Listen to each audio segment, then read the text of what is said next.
Hey everybody, it's Kayla and welcome to another book read. Today's video is just gonna be kind of a ramble about why you should or shouldn't just put a book down if it's not doing it for you. And this video comes from having to put 2 books down for me in a row this month that were really hard to just be like, I cannot finish these. Whether it's I can't finish these right now and I'll go back to them in a little bit, or I'm never going to read this book, finish this book, enjoy this book the way it should be enjoyed. So this video is gonna be a little different, just kind of more of a sit down talk sesh. I'm wearing my Akatar inspired sweatshirt, have my hair up, ready to go. But yes, this week this month I should say, this week actually in general, I have put down 2 books that I thought I was going to really enjoy. I was dead set on one of these books because it's based on Jane Austen, and it's not a Jane Austen novel, but it is a book that is about, well, I feel like I'm gonna say it's about Jane Austen, but it's not like the real Jane Austen. It's just, like a contemporary romance book that, has Jane Austen in it. She's a character in the book. And the other one, the synopsis sounded so good, but the writing style was just not for me. So I put that one down, and I find that I have a really hard time with this. I usually will push through and I will finish a book no matter if it doesn't sit with me, because I feel like once you start something, you should finish it. But I have learned that finishing a book or forcing myself to finish a book that I'm not enjoying can put me in a pretty bad reading slump. And I mean a slump where I might not read for 3 or 4 months unless it's, a Sarah Dessen novel, or if I try and go back and read, like a series that I know I love and that I know I can finish and I know I can plow through. But for the most part, like, forcing myself to read a book that I don't enjoy is not good for my reading habits. So I am encouraging everybody, if you are into a book or in a book and it's just not doing it for you, put it down. It may just be the timing. That book may not be sitting with you right now. It may sit with you fine in a month. It may sit with you fine in 2 months. It may never sit with you. Just put it down. Don't force yourself to read a book that isn't doing it for you. I know, seems like a rant. It really isn't. I promise I'm not ranting. This is for me. This is like me telling myself, it's okay, Kayla. It's okay that you've now didn't finish 2 books this month that were on your TBR. It's okay that, this is 3 books in 2 months that you've done this to. It's okay. This is new for me, this whole putting it down thing. This whole situation is new for me. I used to just plow through.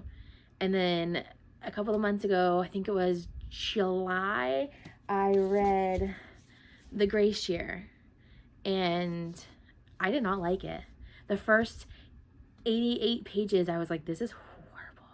I don't like this. I don't want to read it. But everyone kept saying it was so good, and I'm like, what am I missing? What is it about this book that isn't sitting with me and that I can't get into? And then it picked up. I read the next 150 pages, and I'm like, oh my gosh, this book is so good. I think it had a horrible ending. I really do. I think they could have taken this book so many places, taken this storyline so many places. Sorry for my neighbor's dogs. They are going nuts out there. I think it was kind of a letdown in the end, and I wish I had just not read it. I wish I hadn't gotten that great middle part of the story to have been so disappointed in the ending and so disappointed in the beginning that it wasn't really worth reading the middle. It's rather unfortunate. So it's me today telling you, listen to yourself when you're reading. If if it's not like a class project, obviously, if you're being forced to read the book, please read it. Please read it all the way so that you can give a thorough essay or speech or whatever it is your teacher is asking you to do. That is always the correct way to go about it. But if you are joy reading and the book isn't doing it for you, put it down. I give myself 90 pages. That is it. You get 90 pages of my attention, and if by the end of the end of the 89th page, I am not invested whatsoever in the book, I put it down. No matter what. No matter if I think that it's story building and character building and it'll get good, I put it down. And I've learned that that is the healthiest way for me to continue reading. You know, I bought Crazy Rich Asians because I love that movie so much that I was like, I have to read the book. Like, the book's gonna be better. I didn't make it past the fifth page before I was like, this is not well written. Like, I don't want to say it's not well written. I feel like that's not the way I want to word that. It's not written in a way that I enjoy reading. I kept it, and it's, you know, it's tucked away, and I will give it another shot. I will. I know I will, because it might have just not have sat well with me at that point. Just like Jane in Love, which you'll hear more about at the end of the month, and my feelings and my thoughts. I made it a good bit in this book. I'm currently on page 242. So I made it, you know, almost 3/4 of the way through this book before I put it down. And I'm just like, it's not doing it for me. And it's not. And I found myself sitting there, like, forcing myself to read. And like, I don't want to do that. I don't want to force myself to read a book. I think this book is great. And I think in a couple of months, I will pick it back up and be like, oh my gosh, this book is so good. But for right now, it's just not. And I'm the same way with these Hollow Vows. I started that last month, and I just was like, it felt so monotonous of all the other books I had read recently that I just decided to put it down, cleanse my palate. So you say on that style of book, and revisit it in the future, because the storyline was great. The writing was fantastic. The character was fun. I liked the vibe that was going on. I just could not stop comparing it to From Blood and Ash and, ACOTAR. And I knew that that wasn't what I wanted to do. And that is also why I haven't had a YA or new adult fantasy book in my TBR for this last month, and why October ended up being more of a more of an adult contemporary read for me. I feel like I just needed to kind of settle and get out of that fantasy realm so that I could cleanse the palate, and that way I was not continuously putting books down in the middle, because I just was comparing them, or just not being able to separate worlds in my head. So